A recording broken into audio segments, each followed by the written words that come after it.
Franck Ferrand raconte sur Radio Classique.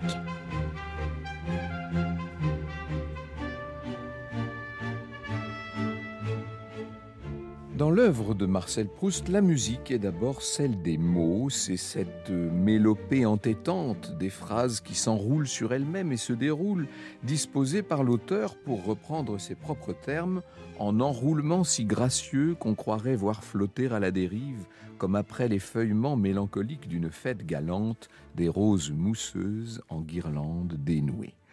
Mais la musique, chez Marcel Proust, ce sont aussi les allusions innombrables aux concerts publics et privés, depuis les matinées des concerts Lamoureux jusqu'aux morceaux de piano joués par Morel ou par d'autres personnages, dont le narrateur en personne d'ailleurs. Ce sont les références régulières, revenantes, comme le motif, cette espèce de motif qui revient constamment, ce leitmotiv. Quelques 40 compositeurs ont été cités par l'écrivain au fil de ses nombreux volumes, et au premier rang de tous ces compositeurs, Wagner, le favori entre tous de Madame Verdurin, n'est-ce pas ? Les grands opéras du maître de Bayreuth sont la référence obligée de Proust, au point qu'on ait pu voir dans la construction même de La Recherche du temps perdu un reflet de la construction très savante de la tétralogie de Wagner. Le cygne de Lohengrin a peut-être valu son nom à Swann. Je dis peut-être et même sans doute. Les filles fleurs de Parsifal ont donné le titre du deuxième volume du grand œuvre, À l'ombre des jeunes filles en fleurs. Quant à Tristan et Iseult, il faut y chercher la tonalité de la célèbre petite phrase musicale qui hante l'univers proustien, cette phrase de la sonate de Vinteuil qui, nous dit le narrateur, rappelle Tristan. Je le cite, cet extrait d'un des derniers volumes de La Recherche qui s'intitule La prisonnière. Chaque grand artiste semble si différent des autres et nous donne tant cette sensation de l'individualité que nous cherchons en vain dans l'existence quotidienne. Au moment où je pensais cela, une mesure de la sonate me frappa, mesure que je connaissais bien pourtant, mais parfois l'attention éclaire différemment des choses connues pourtant depuis longtemps et où nous remarquons ce que nous n'y avions jamais vu.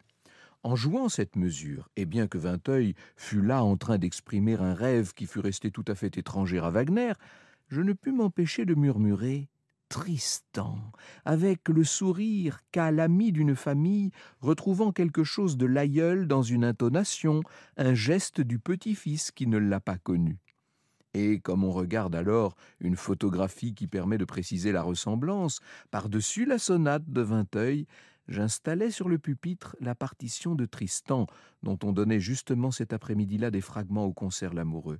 Je n'avais à admirer le maître de Bayreuth aucun des scrupules de ceux qui, comme à Nietzsche, le devoir dicte de fuir dans l'art comme dans la vie la beauté qui les tente, qui s'arrachent à Tristan comme il renie Parsifal et, par ascétisme spirituel, de mortification en mortification, parviennent, en suivant le plus sanglant des chemins de croix, à s'élever jusqu'à la pure connaissance et à l'adoration parfaite du postillon de Longjumeau. Franck Ferrand sur Radio Classique.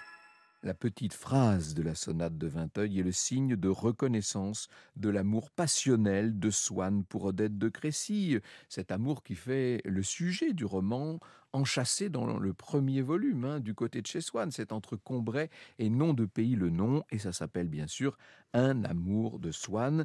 La voici qui arrive, si je puis dire, cette petite phrase de la sonate de Vinteuil. Or, quelques minutes à peine après que le petit pianiste avait commencé de jouer chez Madame Verdurin, tout d'un coup, après une note haute, longuement tenue pendant 2 mesures, il vit approcher, s'échappant dessous cette sonorité prolongée et tenue comme un rideau sonore pour cacher le mystère de son incubation, il reconnut c'est Swann bien entendu, il reconnut secrète, bruissante et divisée, la phrase aérienne et odorante qu'il aimait. Et elle était si particulière, elle avait un charme si individuel et qu'aucun autre n'aurait pu remplacer, que ce fut pour Swann comme s'il eût rencontré dans un salon, ami, une personne qu'il avait admirée dans la rue et désespérait de jamais retrouver. À la fin, elle s'éloigna, indicatrice, diligente, parmi les ramifications de son parfum, laissant sur le visage de Swann le reflet de son sourire. Mais maintenant, il pouvait demander le nom de son inconnu. On lui dit que c'était l'andante de la sonate pour piano et violon de Vinteuil. Il la tenait. Il pourrait l'avoir chez lui aussi souvent qu'il le voudrait. Essayer d'apprendre son langage, d'apprendre son secret. Aussi, quand le pianiste eut fini, Swann s'approcha-t-il de lui pour lui exprimer une reconnaissance dont la vivacité plut beaucoup à Madame Verdurin. « Quel charmeur, n'est-ce pas ?» dit-elle à Swann. « La comprend-il assez, sa sonate, le petit misérable? Vous ne saviez pas que le piano pouvait atteindre à ça. C'est tout excepté du piano, ma parole. Chaque fois, j'y suis reprise. Je crois entendre un orchestre. C'est même plus beau que l'orchestre, c'est plus complet. » Le jeune pianiste s'inclina et, souriant, soulignant les mots comme s'il avait fait un trait d'esprit, « Vous êtes très indulgente pour moi, dit-il. » Et tandis que Madame Verdurin disait à son mari « Allons, donne-lui de l'orangeade, il l'a bien mérité », Swann racontait à Odette comment il avait été amoureux de cette petite phrase.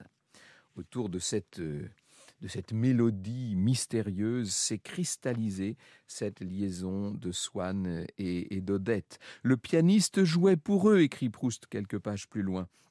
La petite phrase de Vinteuil, qui était comme l'air national de leur amour. Il commençait par la tenue des trémolos de violon, que pendant quelques mesures on entend seul, occupant tout le premier plan, puis tout d'un coup il semblait s'écarter, et, comme dans ces tableaux de Peter de Hoor, qu'approfondit le cadre étroit d'une porte entr'ouverte, tout au loin, d'une couleur autre, dans le velouté d'une lumière interposée, la petite phrase apparaissait dansante, pastorale, intercalée, épisodique, appartenant à un autre monde. Elle passait à plis simples et immortels, distribuant çà et là les dons de sa grâce avec le même ineffable sourire, mais Swann y croyait distinguer maintenant du désenchantement. Elle semblait connaître la vanité de ce bonheur dont elle montrait la voie, dans sa grâce légère. Elle avait quelque chose d'accompli comme le détachement qui succède au regret. Mais peu lui importait. Il la considérait moins en elle-même, en ce qu'elle pouvait exprimer pour un musicien qui ignorait l'existence de lui et d'Odette, quand il l'avait composée, et pour tous ceux qui l'entendraient dans des siècles, que comme un gage, un souvenir de son amour qui, même pour les Verdurin, pour le petit pianiste, faisait penser à Odette, en même temps qu'à lui, les unissait. C'était au point que, comme Odette par caprice l'en avait prié, il avait renoncé à son projet de faire jouer par un artiste la sonate entière, dont il continua à ne connaître que ce passage. « Qu'avez-vous besoin du reste ?» lui avait-il dit. « C'est ça, notre morceau. » Alors on ne sait pas ce qui a donné à Proust l'idée de cette sonate de Vinteuil. Est-ce qu'il s'agit justement d'une sonate de César Franck, ou bien de Gabriel Fauré, ou bien de Camille Saint-Saëns? Le lecteur n'en saura jamais beaucoup plus sur le mode, la mélodie, l'inspiration de cette sonate de Vinteuil. Personne n'en aura le fin mot. Il y a sans doute chez Proust un jeu, évidemment. Il s'amuse à nous titiller, puisque cette sonate revient, c'est le leitmotiv de la recherche. On la voit réapparaître parfois au moment les plus inattendus, et l'on se dit, mais quelle est-elle, cette sonate ? Proust s'amuse comme il nous amuse. Il y a pas mal d'auteurs, dont Laure Hillerin, bien sûr, ou mon ami bruxellois Hippolyte Wouters, que je salue bien chaleureusement, qui ont insisté sur l'humour dont Proust a littéralement constellé sa recherche du temps perdu. Un humour grinçant dans le temps retrouvé, en marge de ce grand concert Guermantes, une grande matinée musicale donnée chez le prince de Guermantes et où défilent longtemps après leur apparition première les protagonistes un brin décati du roman, à la façon d'un bal de tête, n'est-ce pas? Humour nettement plus vachard lorsqu'il est question de Madame Verdurin et de ses émotions musicales un peu hystériques. Je cite Proust. Disons en un mot que Madame Verdurin, en dehors même des changements inévitables de l'âge, ne ressemblait plus à ce qu'elle était au temps où Swann et Odette écoutaient chez elle la petite phrase. Et oui, on est maintenant dans Sodome et Gomorrhe, on a depuis longtemps dépassé le stade d'un amour de Swann. Même quand on la jouait, elle n'était plus obligée à l'air exténué d'admiration qu'elle prenait autrefois, car celui-ci était devenu sa figure. Sous l'action des innombrables névralgies que la musique de Bach, de Wagner, de Vinteuil, de Debussy lui avait occasionnées, le front de madame Verdurin avait pris des proportions énormes, comme des membres qu'un rhumatisme finit par déformer. Ses tempes, pareilles à deux belles sphères brûlantes, endolories et laiteuses, où roule immortellement l'harmonie, rejetaient de chaque côté des mèches argentées et proclamaient pour le compte de la patronne, sans que celle-ci eût besoin de parler, « Je sais ce qui m'attend ce soir ». Ses traits ne prenaient plus la peine de formuler successivement des impressions esthétiques trop fortes, car ils étaient eux-mêmes comme leur expression permanente dans un visage ravagé et superbe. Cette attitude de résignation aux souffrances toujours prochaines infligées par le beau et du courage qu'il y avait eu à mettre une robe quand on relevait à peine de la dernière sonate faisait que madame Verdurin, même pour écouter la plus cruelle musique, gardait un visage dédaigneusement impassible et se cachait même pour avaler les 2 cuillerées d'aspirine. Proust ne se moque pas seulement de madame Verdurin dans la façon qu'elle a d'écouter la musique, de la vivre et de s'en sentir parfois indisposée. Il nous vise, nous, public, dans les attitudes que nous adoptons pendant un concert. Je le cite, cet extrait cette fois de L'ombre des jeunes filles en fleurs. Chacun avait l'esprit moins occupé de ce qu'il écoutait que de la façon dont il l'écoutait et dont cette façon faisait impression autour de lui. On tâchait avec son boa ou son éventail d'avoir l'air de connaître ce qu'on jouait, de juger les exécutants ou de les attendre à l'allegro vivace. Le menuet fit remuer toutes les têtes avec un fin sourire qui voulait dire à la fois « c'est charmant » et « vous pensez si je le connais ».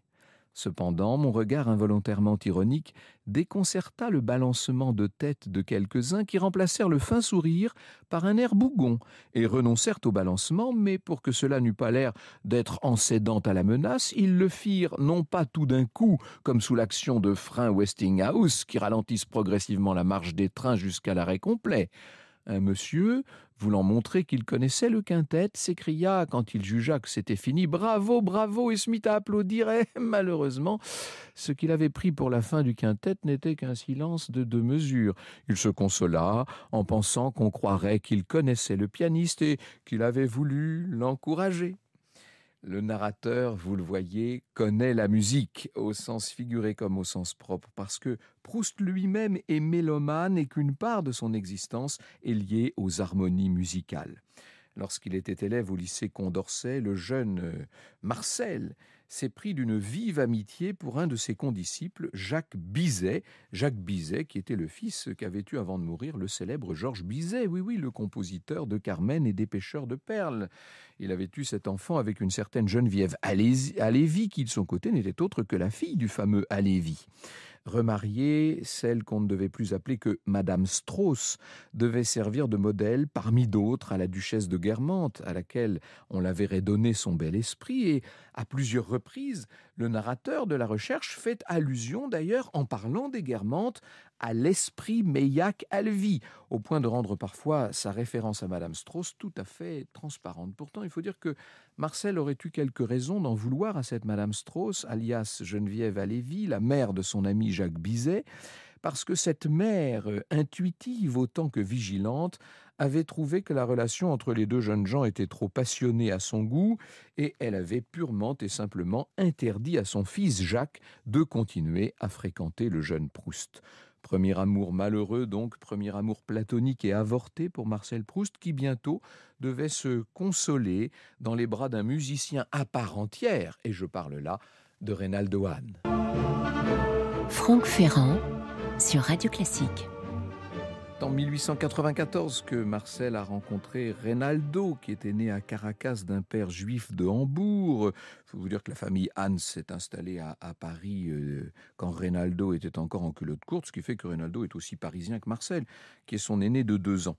Les 2 jeunes gens se sont rencontrés chez la peintre Madeleine Lemaire. Il avait le charme sérieux, l'intelligence et la distinction morale que Proust demandait à l'ami idéal, dit de lui George Painter, un des biographes de l'écrivain. Il a écrit des poèmes symphoniques, toutes sortes de musiques de scène, très prisées à l'époque, Reynaldo Hahn, et ça plaît beaucoup à Marcel. Il faut lire la correspondance entre Marcel Proust et Reynaldo Hahn d'une franchise, d'une inventivité, d'une tendresse incroyable. Alors que les amants sont devenus amis, on est là en 1902, a lieu à Paris la création de l'œuvre de Debussy, Péléas et Mélisande, dont Proust va sortir enthousiaste, alors que Anne, lui, est un peu plus réservée.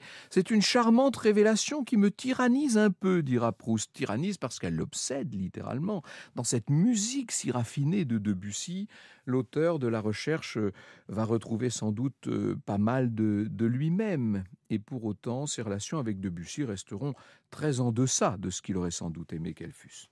Proust est tellement démonstratif quand il s'agit de témoigner son admiration. Par exemple, à Fauré, il ose écrire « Je n'aime, je n'admire, je n'adore pas seulement votre musique, j'en ai été, j'en suis encore amoureux. Je connais votre œuvre à en écrire un volume de 300 pages. » Franck Ferrand sur Radio Classique. Si Proust, entiché donc de Fauré, est passé sans doute à côté des compositeurs classiques comme Bach ou Mozart, il n'en est pas moins très lié aux musiciens de son temps. On sait qu'il fait donner des concerts à l'hôtel Ritz, qu'il va même de temps en temps assister aux représentations des œuvres qu'il aime. Et quand il ne peut plus y assister parce qu'il est littéralement cloîtré dans sa chambre, eh bien, il a recours au théâtrophone, n'est-ce pas? Il faut l'imaginer pendu à l'écouteur de son appareil téléphonique, écoutant les oreilles grandes ouvertes les harmonies de Franck, de Debussy ou de Fauré. À ceux qui objecteraient que la musique n'est pas faite pour qu'on l'écoute au téléphone, même si c'est un téléphone 1900 et même si l'invention est une de celles qui ont changé la fin de la vie de Marcel Proust, j'entends bien notre auteur répondre que tous les moyens sont bons pour faire entrer l'art dans la vie, en attendant peut-être de tirer de sa vie une œuvre d'art. Vous écoutez Radio Classique.